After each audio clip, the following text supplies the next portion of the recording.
Hi, everybody. My name is Chris McCoy. I'm your current National Secretary, Phi Sigma Pi Honor Fraternity. I'm really excited to welcome you to our very first Google Plus Hangout.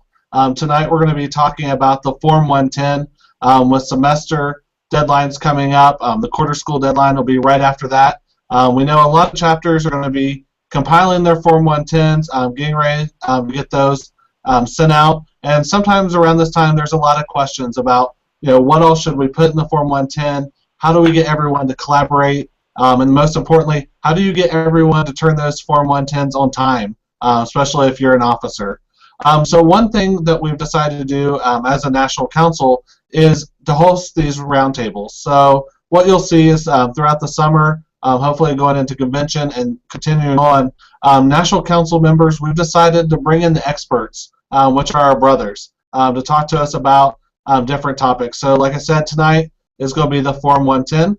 So what I'll do first is I'm going to let our panel members introduce themselves. They're going to tell you their name. They're going to tell you either the position they currently hold or the position they just transitioned out, as most chapters just recently held some elections. They're going to let us know what chapter they're from, and then also they'll let us know from where they're joining us from here in the United States. So I'll turn it over and let Bobby introduce himself first.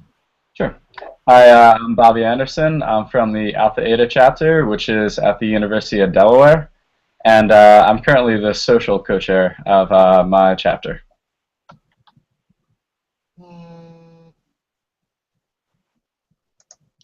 Great. Okay, Renee?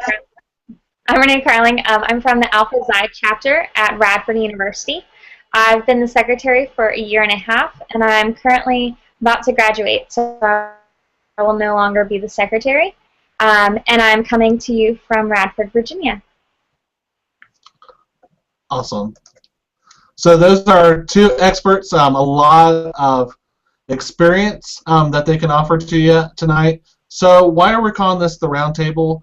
Basically, if you've been to a regional conference, roundtables are kind of a staple in themselves. It's a great time for brothers to get around and share some ideas with each other. So that's why we're calling this the Roundtable. As the viewer, you can watch. And then also, if you have any suggestions about the Form 110, feel free to send those to me. My email is going to be nationalsecretary@phisigmapi.org. So like I said, tonight we're going to be talking about the Form 110s. Just a little brief overview and a background about the Form 110, how they came to be, why do we use them. So basically what happened was back in the 1990s, as Phi Sigma Pi was starting to expand, we went from about 8 chapters to a lot of chapters. And as the National Council and National Staff was trying to serve our chapters, they found it best that a Form 110 or an annual report would help the chapters submit that to the national headquarters. We could use those reports to determine, one, national awards, but also what are some best ways that we can serve our chapters and help them out.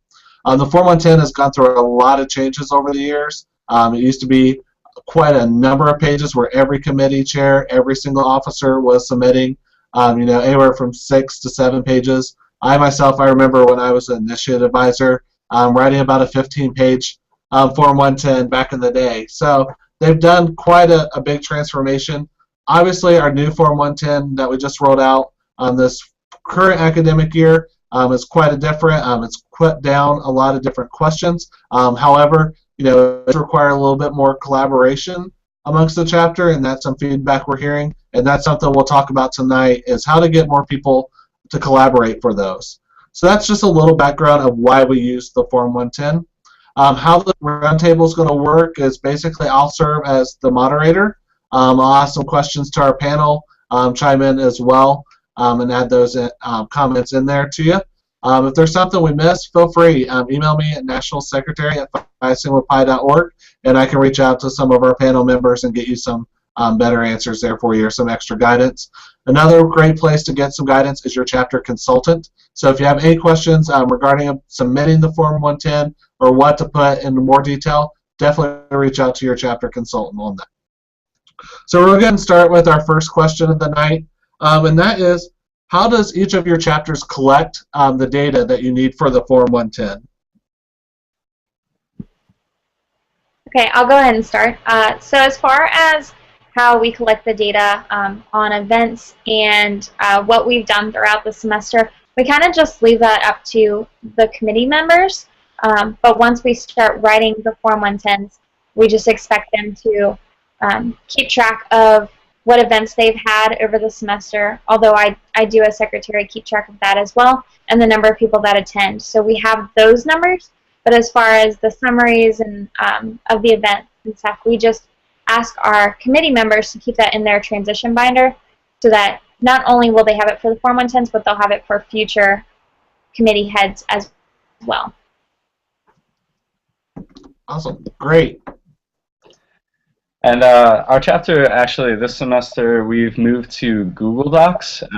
So what the secretary did was they copy and pasted the, I guess, each Form 110 from the national website into a Google Doc and shared it with each position that had to write something in it. So this was, I thought it was really great because each position could work on it at any time, and they could also like have multiple people working on it at the same time. And then the secretary at our executive board meetings, which happened before our general brotherhood meetings, they would just like ask the committee chairs to be working on them and update them with everything that happened within the past like 2 weeks. Awesome. So that's some great advice. I think the big takeaway from there is collecting the data as you go throughout the semester or the quarter, and not necessarily waiting to the end and trying to remember, well, how many people were there or what did we do? Those were some great ideas, both using the physical binder, keeping things for transition, and also using Google Docs, which is a very innovative way to do that. So kind of going in with collecting the data, when it's time to actually compose the Form 110 and write the essays, could each of you kind of speak about how does your chapter go about composing the Form 110? We know some chapters hold a Form 110 party or some other kind of committee gathering. So if your chapter does that, maybe you could expand on what that looks like. So for the Alpha Xi chapter, we too use Google Docs. So I'll put the Form 110s into a Google document so that the different committee members can work together and work collaboratively in one document. So we have that, but we also have a Form 110 party because we found that a lot of our committee members wouldn't do the work unless they were with someone who was also doing the same exact thing. Similar to study hours, we found that our brothers like to be in a social interaction more than to do something by themselves. So what we tried to do was we would have a brother, normally the secretary or vice president, host at their apartment a pizza party where brothers could come and enjoy pizza and also complete their Form 110s or at least get a majority of their work done. It also allowed the vice president and secretary to answer any questions that they may have, whether it was, well, how do you think this question should be answered? Or what do you think nationals would want to know about this event? So it allowed for a lot of collaboration and intermingling and a lot of fellowship at once. Awesome. Yeah, I think you hit it right on the nail on the head right there. We also have Form 110 parties. We've had them in the past, and they've been really successful. So the secretary would just reserve a space on campus instead of at like an apartment. And it served as a better forum of communication between the co-chairs and the secretary, because the secretary was there to answer any questions that they might have. And we found that like setting a concrete time to work on the Form 110s could help fight procrastination and motivate chairs to like get them done earlier on in the semester. And like I said, it's good that like using Google Docs, you can work on them at any time.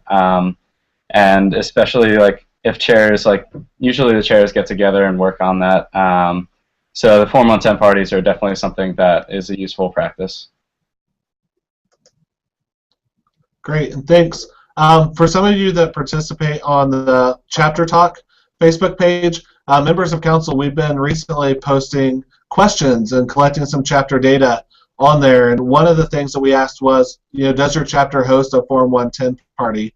So hearing a little bit more about those Form 110 parties at these chapters, if that's something that interests you, you definitely reach out to both chapters that are represented here tonight, or there's a Google Doc that you can get the link to on the Chapter Talk page, and there the chapters that also hold Form 110 parties are listed, so if you want to try to find a chapter close to your region. Definitely love the idea of providing pizza and food. Always a good idea if you want someone to show up to their events, give them free food and they will come. So great. So we're going to move on. We're kind of talking a little bit more about the collaboration effort. We know this year with the changes to Form 110, a few of the essays were asking some of the committee chairs to collaborate together, answer one of the questions together. And for some chapters, that's been kind of a challenge, getting everyone together. So maybe if you guys could talk about how do you assist the chapter officers and committee chairs collaborating and all get together on one schedule. So we know Form 110 parties are great, but maybe if they couldn't get there and trying to work around everyone's schedules, definitely since Form 110s are kind of come out at the end of the term.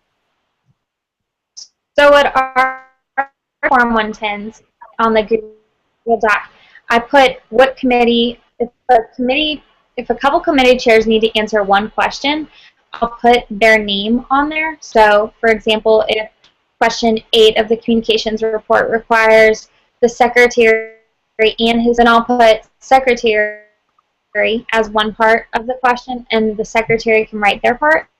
And then if there's a part that then I'll put both of their names. So that way they kind of know what question.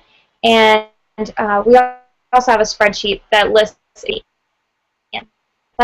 So that kind of helps questions specifically they need to answer and when they need to meet or how long they need to meet with another committee head so that they're on a question that maybe should only take them 15 minutes.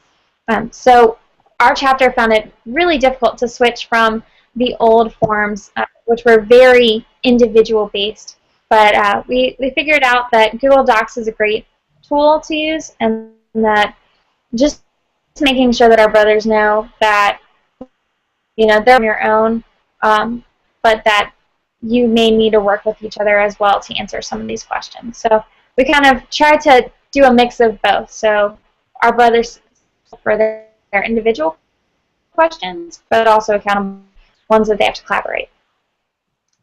Great. Yeah, I think that's definitely great.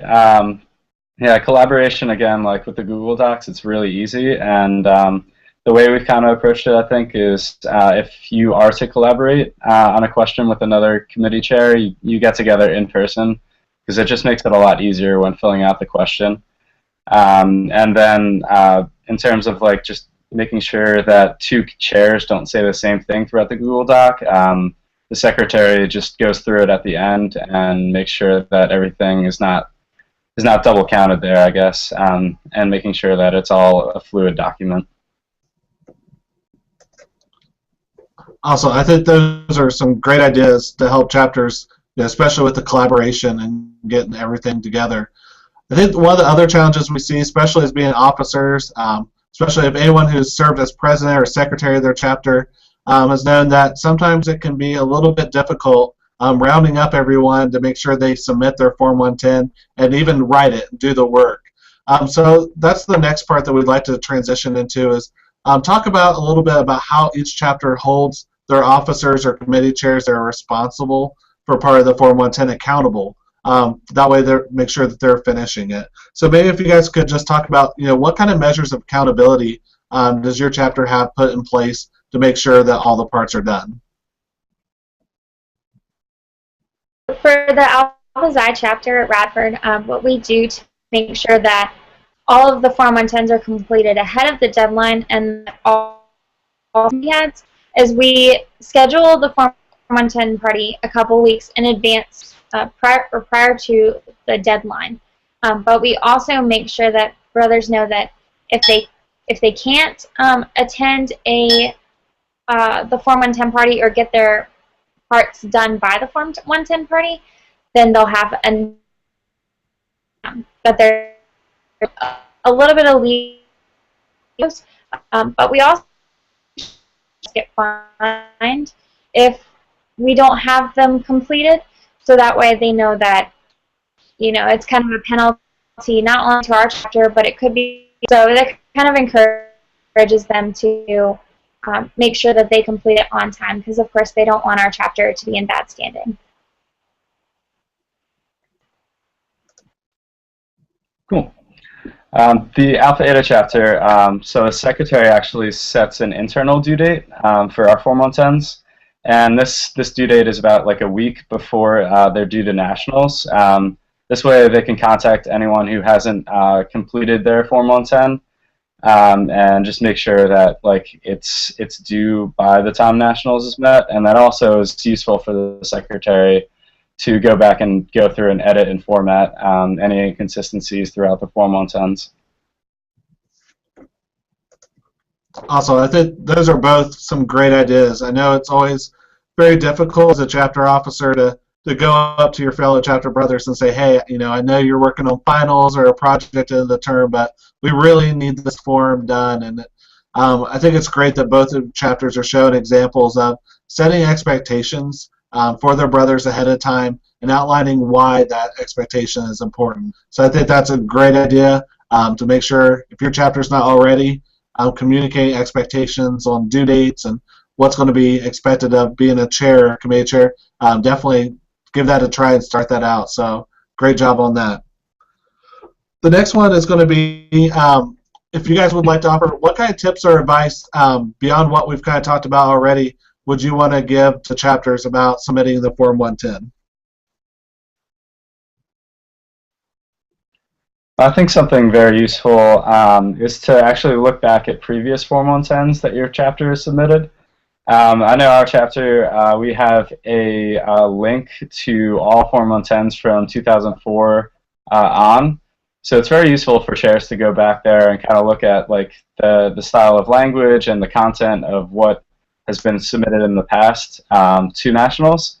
So I think that like looking at previous Form 110s either like before or during it while you're writing your own Form 110 out is definitely a useful practice. I think in addition to just looking at older Form 110s, that you should also work with each other and just make sure that you're completing Form 110s prior to the deadline. I know something that I'm going to suggest for our chapter is to do a mid-semester Form 110 party. So that way, events that take place earlier on in the semester, such as our rush events, can be completed prior to finals. So that way our rush chair doesn't have to worry about completing Form 110s as finals come down and that they have more presentation. So I think that's a great suggestion that even our chapter is going to take us up on, is just to do a mid-semester Form 110 party. Awesome. Those are both awesome examples. I think definitely doing the work ahead definitely helps and not waiting to the end because you're going to be really stressed. One topic that a lot of people ask too is at National Convention we have the banquet and people win awards and chapters are really excited, and we talk about what makes a great award essay. So I thought if you guys would like to share anything, tips or advice you might have to brothers and chapters when they're writing an essay of what are some great things to put in. Both you come from award-winning chapters. Renee actually sat on the National Award Selection Committee last year. So definitely any advice that you guys have for people when they're submitting, especially those optional essays. So my biggest thing when I was looking at the essays is just to make sure that if your chapter has done anything that you think is unique or outstanding, submit all the Form 110 essays that you can, because they're really important and they show not only if you don't win an award, but the fact that your chapter is doing something. And I think Nationals really looks highly upon that. I know our chapter was in a bad standing, and by us filling out all of these Form 110 essays, we actually won awards, which put us as far as our chapter goes. So even if you think that it may not be the most unique idea or unique service event or the best initiation program, go ahead and write that essay because it really does show a lot. I know some of the the essays that we didn't receive a ton of them, and that some of them were pretty competitive. So it just depends year to year. But just go ahead and submit as many as you can, because you never know what you'll win. Yeah, that's always been Alpha Eta's approach too. Even if we didn't have an outstanding event in our mind, like we would always submit every single essay just to get us out there. And even like we were on probation from the national fraternity, we still submitted essays just because we wanted to show what amazing things we were doing in the meantime, even though we weren't eligible to receive awards. I thought it was like really useful to like reflect back on the good things during the semester as a co-chair, like writing the essay. I mean, yeah, it's just great, and it kind of gives you a confidence booster that like you did some really great things during the semester. So just submit all of them that you can, really. I think it's also important to make sure that your essays are really detailed, and that was something that I looked forward to reading about, was just really good suggestions, because not only are the national or the awards committee reading these, but nationals is too, and those might spur more ideas as far as roundtables go, or as far as suggestions on the chapter talks. So you never know if one of your ideas is going to be something that another chapter may need. So just make sure it's as detailed as possible. If you think you have a good idea, just make sure you outline it pretty well so that it can be used for other chapters. That's great. And one of my duties as the national secretary is I chair the National Award Selection Committee. And for me, I love reading the essays about the uniqueness of each chapter. I think that's kind of what makes Phi Sigma Pi very special, is that we are a very unique and eclectic national organization. So I love reading about what makes your chapter unique, including stories in the Form 110 is great. So although, we do want to know like how many people were there, if you're having an alumni event, it's great to say, we had 12 alumni show up, or we had 3 alumni who came, but also include, where were some comments that were made, or, the brothers say like this was their favorite event and why. Knowing those little things too, so that qualitative data side of it is just equally as important as getting the quantitative side. So hearing about what kind of effect it had on your chapters, and definitely you never know where the slightest idea that you thought might not matter anywhere could turn into a great national idea. Actually, our roundtables kind of spurred out different conversations that we've had with brothers. So you guys are definitely the experts and the leaders that are leading our national fraternity, and you guys are the dream makers. So as council, we just kind of try to take your dreams and funnel it into a way that we can try to make possible. So definitely fill out the essays. The only award that you are guaranteed not to win is the award that you didn't apply for. So make sure that you submit everything, and it is a competitive process. It's a fun process, but it's very competitive. We want to see you, especially this summer, in Atlanta, coming up on stage and taking back some hardware to your chapter. So that kind of covers a lot of different topics that we wanted to discuss tonight in terms of collaboration, how we hold each other accountable, what were some tips for some great essays. So what I wanted to do is just turn it over to our panel just one last time. If there's anything you want to share as we kind of wrap up for tonight. Sure. I think that like the most useful thing about submitting Form 110s is having a very dedicated secretary. If the secretaries are on top of it and they get the co-chairs to be thinking about them early and often, it's a lot more like it's easier to hand them in and get brothers to be on top of it. So all you secretaries out there, just take that advice. I think the Form 110s are a great way to communicate with nationals and the national staff. So just make sure that you're being very personable in your Form 110, the best of your chapter and staff. I know that I talked to Jonah Goodman probably more than he probably wants to hear. It's a great way for you to communicate your voice out there. And who knows, maybe you might be on the next roundtable. Awesome. Yes, definitely reach out to your national staff and your national council. We love talking to you guys. It's why we do it. And I could speak for every single member on the national council for that. That's some of our favorite discussions we have is when we get an email and say, I have an idea about the fraternity. And we've had some great proposals come from brothers this year. And I think you guys will see at Grand Chapter a few amendments coming from brothers, especially as we talk about inclusive nature of our fraternity. So there's a lot of great things happening, and they're coming from you. They don't really come from the council per se. They're coming directly from our chapters. So that's going to kind of conclude our roundtable for tonight. Like I said, if you have any suggestions whatsoever on how we can improve the Form 110 process, if there's things you really like and you want to make sure we keep, definitely send that to me. If there's things you hate and you want to get rid of, send that to me, and also include an idea of what you want to see us deal with it and how we can fix that. Again, my email is nationalsecretary@phi-sigma-pi.org. You can also reach out to your chapter consultant, and they'll be happy to help you out as well. We'll continue throughout these roundtables, so keep your eye out for those as well. It's been great. I'd like to thank our panel members. You guys gave some great information. So that's going to wrap us up for our first roundtable. So thanks a lot, and we'll hope to see everyone at the upcoming National Convention in Atlanta, Georgia.